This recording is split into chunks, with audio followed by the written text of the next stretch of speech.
No, A no, president's first 100 days are their only 100 days. The first 100 days of any presidential administration is going to dictate the future of that presidential administration. Under Barack Obama, his first 100 days were spent attempting a watered down neoliberal compromise on the compromise, measly bailout package that dictated his whole presidency. His presidency was full of bad faith Republican obstructionism. well, it's Trump's also first full of 100 Democrat days, obstructionism. yeah, Let's and just be Democrat real here. obstructionism, of course, Let's yes. just be real. They gave the. I hate to interrupt you, but I know about the Republicans. I get it. And they know that. They get it. They're the ones who said we need us in power, not the Republicans, and they're fucking it up already. What the problem is the Democrats are the ones who are the obstructionists. The They feckless are keeping, yeah, Democrats. the feckless Democrats. And that includes Bernie, that includes AOC, that includes Tlaib, Presley, Khanna, Jayapal, Marie Newman, Bowman, Jamal Bowman, Raul Grajova, all these guys who say, I'm for this, I'm for that. You don't force the fucking vote. You don't withhold any votes until we get $2,000 out the door immediately. And all you do is speak on Twitter so that you can get your Grammy points. No, that's not what we need. What we need is the checks immediately. Because here's the thing. What Joe Biden's doing in his first 100 days is putting it off and putting it off and putting it off. The American people has a really short attention span. But the American people understand that when you promise material goods, they want those material goods. They made plans. They said, well, since Joe is going to give me $2,000 in January, landlord, I'll pay you this rent in January, landlord. Oh, loan company, you need my loan paid off? How about make it for January 30th so I can pay it off because Joe's going to give me that. But Joe didn't do that. And this will give him a chance. He's had a lot on his plate. Roosevelt got 15 bills done in his first 100 days. And his first piece of legislation was passed. He came into office on March 4th, 1933. He passed his first bill on March 9th, 1933. So don't tell me Joe's got too much on his plate. The only thing Joe has too much of is dark money. That's what Joe has too much of. And Franklin Delano Roosevelt was dealing with a massive Great Depression, a very similar situation that Joe Biden's dealing with right now. Exactly. And what's he doing? Oh, I'm going to wait. So he folded on that, and he's starting this culture war thing. Now, look, I support his immigration bill. I do. But you're starting the culture war where instead of starting your bill and saying, okay, fuck this whole thing of he's putting a bunch of crap, the vaccine and this and this and that in the relief package. Take out the $2,000, make it his own bill, and then handle the rest. Oh, he's got to handle vaccine rollout first. No, that takes longer. Handle this first. You've got Marco Rubio, Josh Hawley, and 3 other Republicans saying they will sign it. You'll have 55 freaking votes. So what you do is you sign it. This is Sagar and Jetty's idea, and I like it. And I don't like him. But you get Congress to pass it. You have a signing ceremony. You get Marco Rubio, get his ass into the White House. Get Josh Hawley in there. Have them stand around you while you sign it in the Blue Room, the Rose Garden, wherever you want, and then hand out pens to all those people, Republicans and Democrats, and have your bipartisan moment, Joe. Fine, go ahead. And then when people have their material goods in their pockets and they have $2,000 and they can further their way and paying down their debt and paying their bills, guess what? When Fox News starts, oh my God, they're letting immigrants into the country. I don't give a damn, dude. Joe gave me $2,000. But no, he's starting this culture war crap.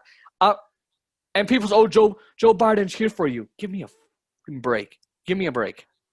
Well, this is why, as I was earlier saying, it's very important to use your 100 days, your first 100 days, very effectively. Obama set the stage by under-delivering in his first 100 days. Donald Trump set the stage by using provocatively offensive culture war tactics in his first 100 days. Very provocative, very offensive, and very culture war centered. And that was how he used his first 100 days, and that dictated the rest of his presidency. So you think, or most people think, oh, those 100 days are like any other 100 days in a president's administration. But that is the time when you lay the groundwork as an administration, as a presidential administration, for what you want your presidential administration's legacy to be. You're laying the groundwork for the next upcoming midterms in 2022, Joe Biden. You're laying the groundwork for the general elections in 2024. And the groundwork you're laying so far seems to resemble a lot of Obama's first 100 days. Lots of under delivery, lots of lackluster approach, lots of piecemeal, neoliberal incrementalism, lots of absent efforts. Here's the thing. It is the legislators who legislate, but it is the president who can wield his or her power by using his or her bully pulpit to force the legislators to legislate something that's substantially beneficial and substantive and amountative for the American people as a whole. And Joe Biden so far has under-delivered. It's up for debate whether he has failed or whether he has just barely satisfied. I would argue he has failed so far, and he has already wasted his first week and a half, or whatever it is. I think it's like a week and 2 days now, and that went to waste. It's never going to come back. Those days are never going to come back. Let's see if he uses his 90 days well, but he's already laying the context for lack of hope for an underwhelming first 100 days. Yeah. No, and you're right, because you have, the president sets the agenda, as you said. He can use his bully pulpit. The legislation they put out has to be effective to the American people. It has to affect your life because it sets the tone. It makes, but then, so first point, it sets the tone, and that stimulus check before the culture war crap he's going to start with the immigration bill would give him a 75-80% approval rating. What do you want, Fox News? What do you want from me? He gave me $2,000. But the point number two, as Jimmy Dore and Ron Placone and others have said, there's a reason he won't do it. He won't do Medicare for all. He won't do Green New Deal. Because when you start giving people jobs and health care and they don't have to do anything for it and they don't have to die for it and go bankrupt for it, you are now stuck between a hard rock and, what is it? A rock and a hard place. A rock and a hard place, right? I mean, because now the people, look at Republicans. They try and get Social Security out, and it's political suicide. Why? Because it's something people like. They're massively popular. People like social democratic policies.